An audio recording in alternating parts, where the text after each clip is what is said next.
see him a lot when I was a child. What's that? Because he was working, that's when doctors work 7 days a week. Yeah. Internal medicine doctors did. Because they took all the hospital calls for everything from cardiology to oncology, everything. Yeah. Everything that came in the emergency room, they got called out. Because there weren't that many specialists. They were the specialists. So he was always on call, always gone. Every weekend he was gone. Didn't get to know him until I was in high school. Really? Because he was a team physician. For just Jesuit. yeah. For about 30 years. Yeah. I can't remember the story very well. What was the story about? There was the NFL player who, back when he was in high school, he injured his finger, and your dad. Yeah. Actually, he wasn't in the NFL. He got hurt at Notre Dame. Oh, I think he was that's an right. All-American though in Notre Dame. And he's famous for what Notre Dame calls the catch. It was one national championship.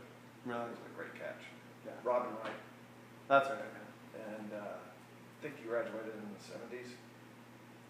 And Cool. yeah, he walked off the field during a big game, and his little finger, or one of his fingers, was completely out of joint. Dad popped it back in, patted him on the butt, and told him to get back on the field. There were scouts watching. Yeah. He loved his patients. He really did.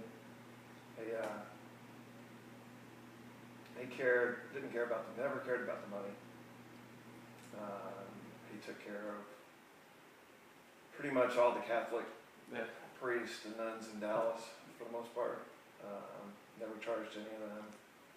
And he had a sweet spot for police officers and judges. So he had a lot of friends in that community. Yeah. And then fond memories of Jesuit games. I went to when I was young, and then when I was there playing. Yeah. And like I said, that's when I started to get to really know Dad. Yeah. And then in college, I got to know him really well. He was Confrater, and it's basically an honorary Cistercian monk. And there have only been 4 or 5 ever in the United States, and he was the last living Confrater. Wow. It's not that there won't be another one, but yeah, he was the last living Confrater. There are no more. Yeah, I thought that was pretty cool. I never knew that he was so, I guess, involved in the community and whatnot. And then, I thought that was pretty cool. And he helped found Cistercian. Really?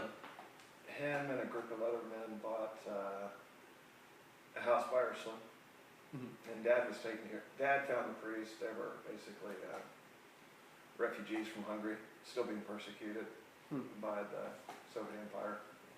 So they escaped to the United States out of Hungary and became his patients. They landed in Dallas. Actually, they landed in Chicago. And then Dad knew the guy in Chicago, and he brought him down to Dallas with the help of some other people in the community. And they bought him the house next to Ursuline, and that's where they lived, and that's where the first Cistercian school was. It was his 17th birthday, and he wanted to join the Army, and grandmother said no. He had to finish high school. So he went to school and picked up an eraser and threw it at the teacher, got expelled. And that's when the draft was going on. If you got expelled from high school, you're automatically drafted. It was either, well, every male Johnston for 5 generations, as far as I know, was an attorney. And several of them were in the state legislature. Yeah, he always wanted to be a doctor. But to prove that he could be an attorney when he was overseas, his father sent him a bunch of law books. And actually on one of their sea landings, he almost drowned because he had so many books in his duffel bag. He was trying to hold over his head to keep him dry. Really? Yep. The water got over his head. He couldn't swim because he was trying to hold the duffel bag up. But he studied for the bar, basically, Texas law. Yeah. And when he got back, he passed the bar. It was back in Texas. You didn't have to go to law school. Most people did, but you didn't have to. All you had to do was pass the bar to be an attorney. So he did that first. Then went to junior college and on to Baylor. and graduated in chemistry. And then he went to Southwestern Medical School in Dallas, all under the GI Bill. He did college in 3 years, so he'd have more than GI Bill left over from medical school. And yeah, it worked out well for him.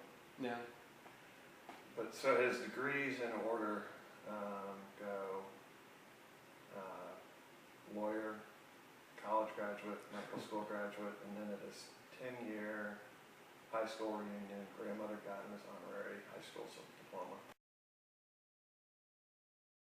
It's very tough. He considered it his purgatory.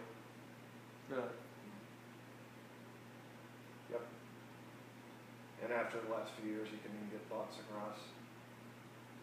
And it's very frustrating for him because he was still intact. His cognitive functions were fine. That's why he lived so long. His heart was strong, and his brain was mostly normal. What got wiped out was his ability to communicate. And that was very, very, very frustrating for him. Yeah. And basically his body just deteriorated as he was no longer active, couldn't communicate, didn't want to leave the house. And 8 years later, you were there. And then to have that. Oh, he had a bigger life. Yeah.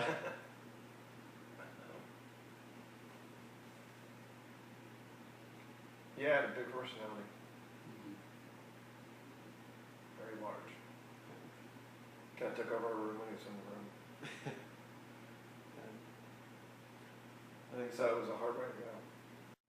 It was that Jesuit who got put in the Sports Hall of Fame as a physician, team physician. I think so, actually. I think I have a big memory of that. Yeah, When was that? It was right before he had a stroke. It was the last public event of his life, other than his funeral.